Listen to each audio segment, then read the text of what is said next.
So last night, it's kind of getting jacked. The weather's getting warmer. I'm wearing shorts today. Got short sleeves on, like just ready to go. You know, the spring it's coming quick, right? And I was thinking, man, these late fall or late winter pattern techniques like jerk baits and stuff, how they transition into chatterbaits and lipless baits and square bills and big swim baits and all that stuff that's just right around the corner, right? And I thought about something different. Got an idea. It's going to be cool. Stay tuned. Check it out.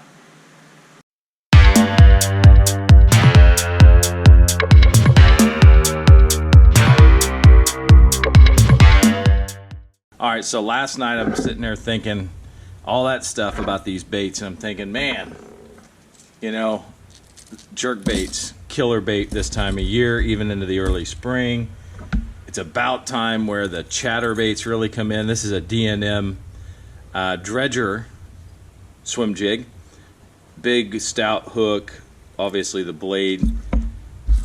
But what if, now follow me for a minute, what if we made one of these out of wood? Dual treble hooks, broken back, right? So it'd have the cut out, the notch, so the back would be free, with a blade, and then a couple of treble hooks kind of like this.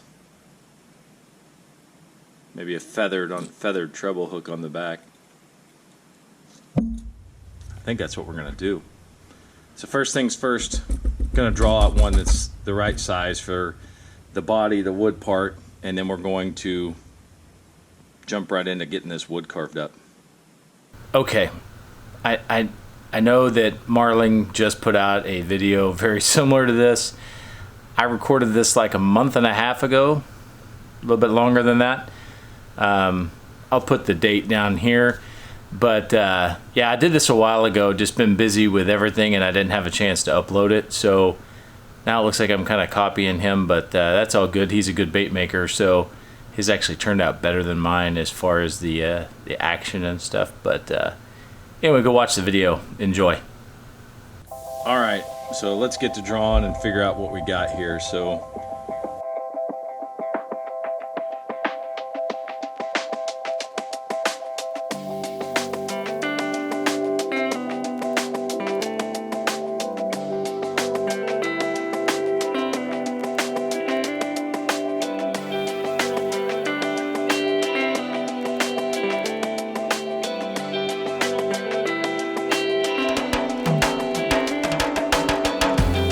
probably could even bring this back here a little bit. Yeah, that's the ticket right there. It's looking a little odd. So there it is. So there's the design. We're gonna cut that out and find some wood and make this work.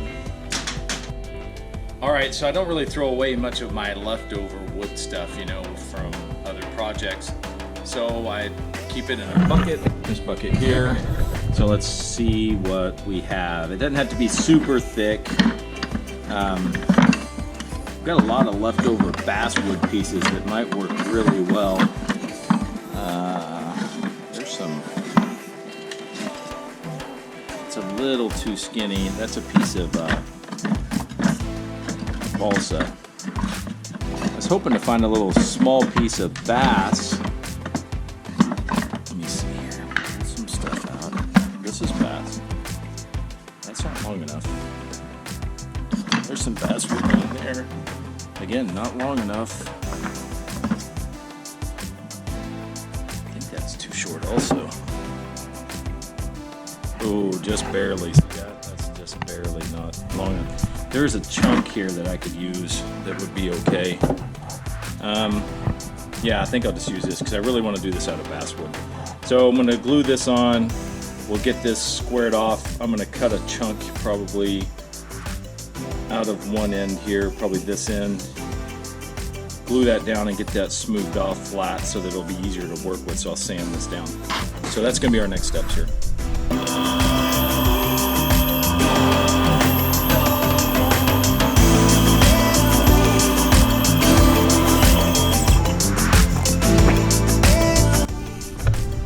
Okay, first of all, don't make fun of this. I get the hair in my face when I got that mask on. You don't even want to know. Anyway, I went back to the 3/8 inch wide bandsaw blade, the new one, not the old one because it was junk. It just seems to be running better, and hopefully it cuts better. We're going to find out, because that was a hot mess. All right, so back to the bandsaw.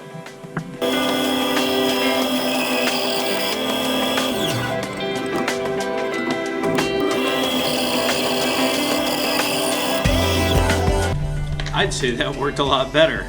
It needs to be adjusted a little bit more, but it works. Okay, over to the sander to get this thing shaped up and refined down.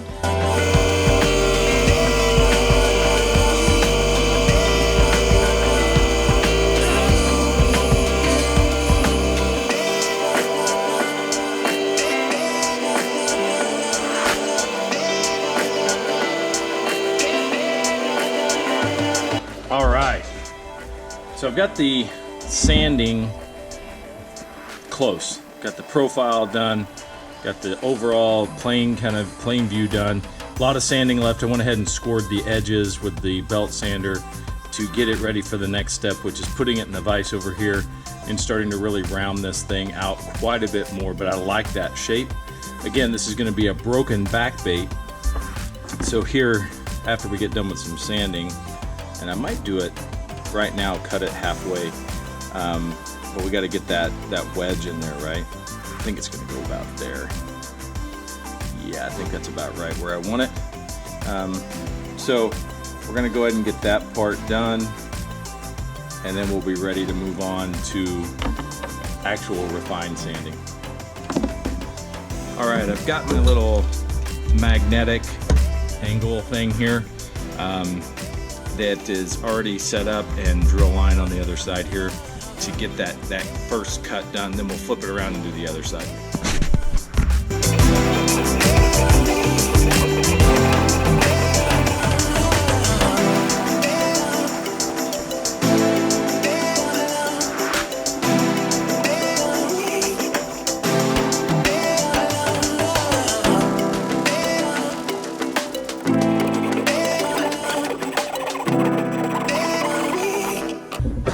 Okay, so there it is, almost cut through, but not quite. I chewed it up a little bit there. That's okay, we're gonna be doing some more sanding. And then once we get it done, we're gonna have a treble hook hanging here. We're gonna have a treble hook back here, and this thing is gonna be just money. One thing I'll say about basswood is when you sand on it, stuff goes everywhere. It's one of the reasons I got this mask. I've been having this cough for forever, it seems like, and I use basswood a lot, so just be careful, you know, safety first. You gotta take care of yourself. I don't care that I look goofy with that thing on my head when I'm sanding it. It's just keeping this stuff out of my lungs and out of my eyes and everything else. So, all right, on to sanding. Whew. Man, that's dusty.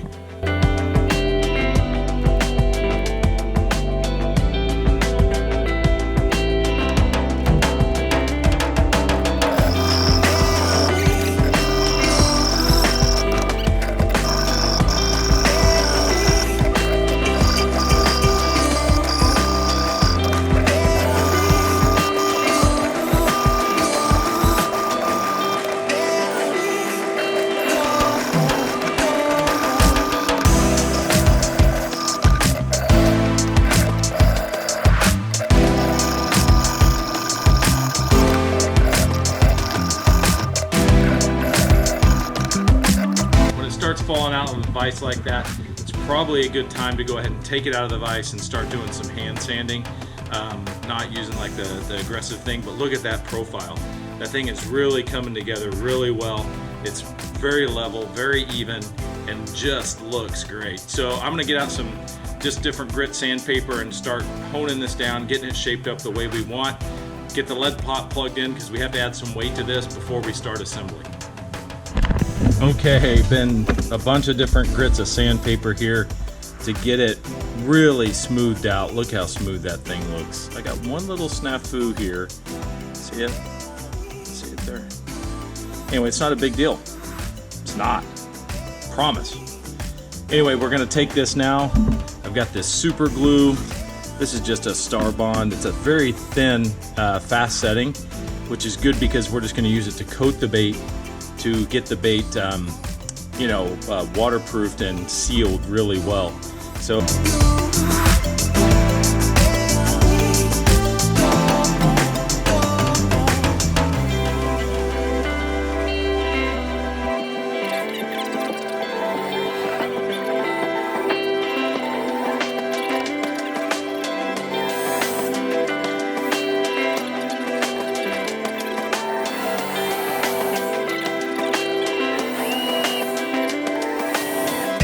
Okay, I got that last one filled finally. I had to actually take the torch and heat up that element on the bottom to get it to release the lead there. It was just plugged up pretty viciously. So anyway, we got our lead in now. Let's weigh this sucker and see what we got now. All right, here's the scale. We're gonna zero her back out. Zero it out. Almost half an ounce. That's about perfect. I'm gonna add just a touch more to get it to that ½ weight, and then we'll be ready to rock. Man, it is always a challenge to get that lead weight just right. Ended up at 0.53 ounces is where I ended up with it when I refined it just a little bit, but that's okay. It's all front end heavy. It's gonna be good. So the next thing we gotta do though, is we gotta fill in these holes. So we're gonna use the old baking soda super glue trick to do that.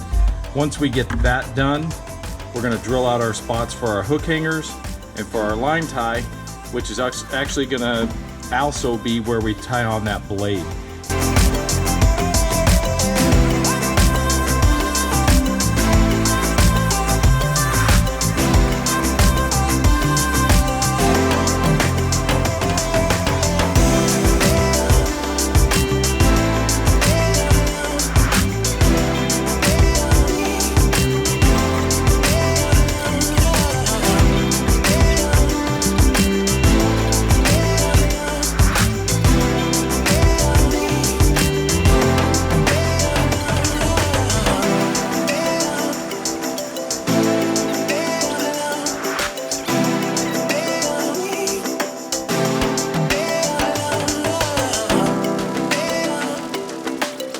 Now, while that super glue is drying, gonna have to go through and finish this cut. Once that cut is finished, then we'll be ready to start painting and all that good stuff, because it's there. It's that time. Man, I'm going through some batteries today. I'm on 3rd battery for the camera. Anyway, all cleaned up. I kind of cleaned up the work area a little bit. Gonna go with just a coat of white to start. Gonna kind of give this a little bit of a bluegill-ish kind of pattern. So yeah, so stay tuned. First thing's white, and then we'll start coming back with some other colors. So gonna do that off camera, and then we will start the process. All right, we got the white coat on. It's heat set. It's ready. I'm gonna let it I'm gonna Today, Junior. let the paint dry. Use your words. For just a few minutes more, because I'm going to apply. I am going to try to apply. If I can get it out of here. Oh, there goes it. Maybe I'll use this screen material. That'll be better. So I'm going to use some of this screen material as a masking agent to. I keep catching this on this stupid treble hook. It's one thing about treble hooks, man. They grab everything, huh? There we go. So I'm going to use this. I'm gonna mask off this. I'll probably cut this to make it work for both pieces. Gonna mask it off, and then we're gonna put in some different layering of colors here, and then ought to be pretty wicked. So we're gonna let that sit for a few more minutes, and then we'll be right back with the next step. Before I put the mask back on, I got this masked off. Got my mask over here, you see. It's funny. Anyway, I'm gonna hit this with some yellow to create some depth, and then we're going to come back and hit it with some greens and some comb stripes and all that other good stuff that we like to do before we hit the belly with some orange and everything else, and then this thing will pretty much be done. There's not much to it, but yeah, that's what we're doing.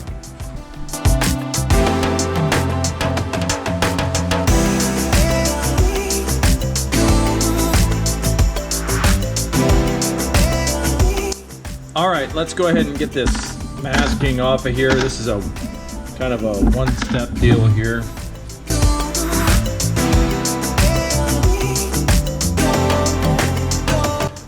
digging it. All right.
Well, I mean, this is about it for the paint job. Kind of weird looking right now because it's upside down and junk, but pulling out some new eyes I got. Just got to find the right size. It's 5mm. I'm looking for the 6mm. Nope, I want the 5mm. Okay, so we're going to throw these eyes in there with a little drop of super glue. I heat set this already, so it should be good to go. Turn this down so you can see it here. But we're going to put a little drop of super glue on here. Just a little bit, doesn't take much. And then we're going to throw on one of these eyes. These are some eyes I found on Amazon that were not too terribly expensive. I've bought eyes off of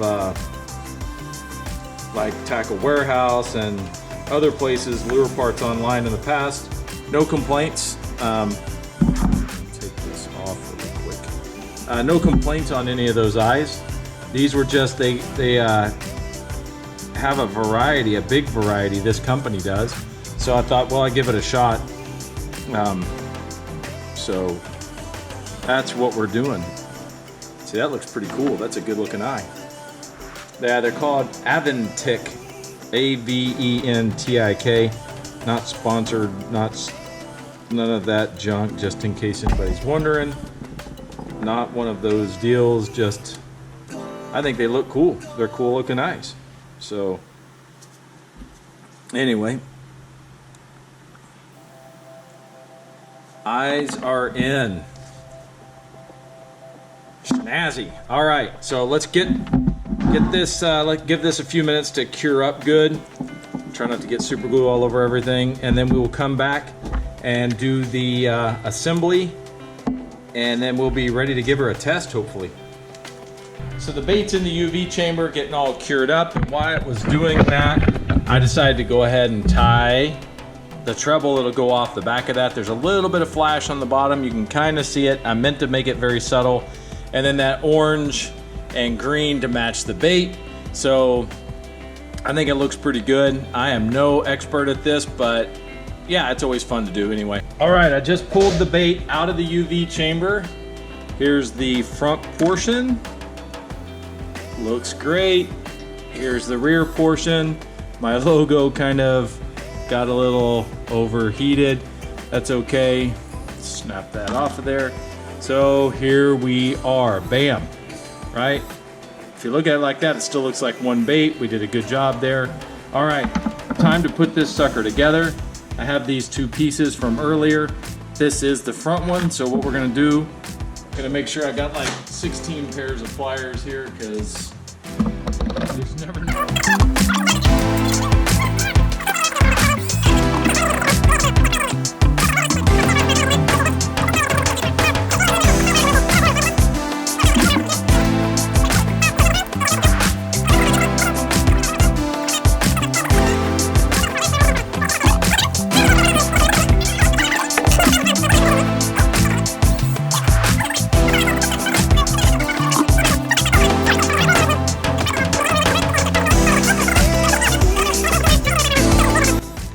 So just gonna get it on there nice and tight.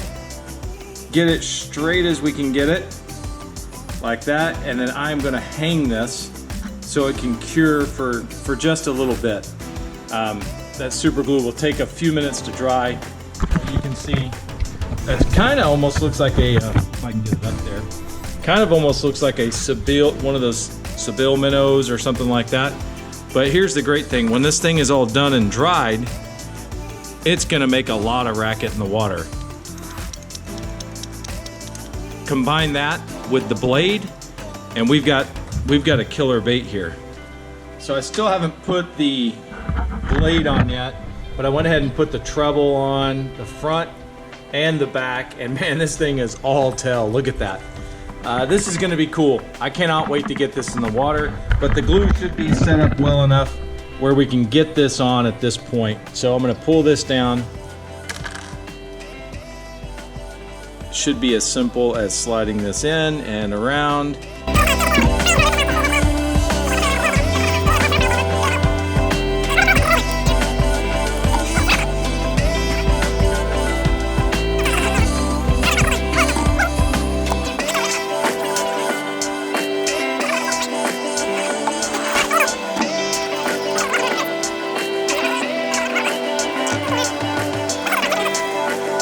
I think that's good.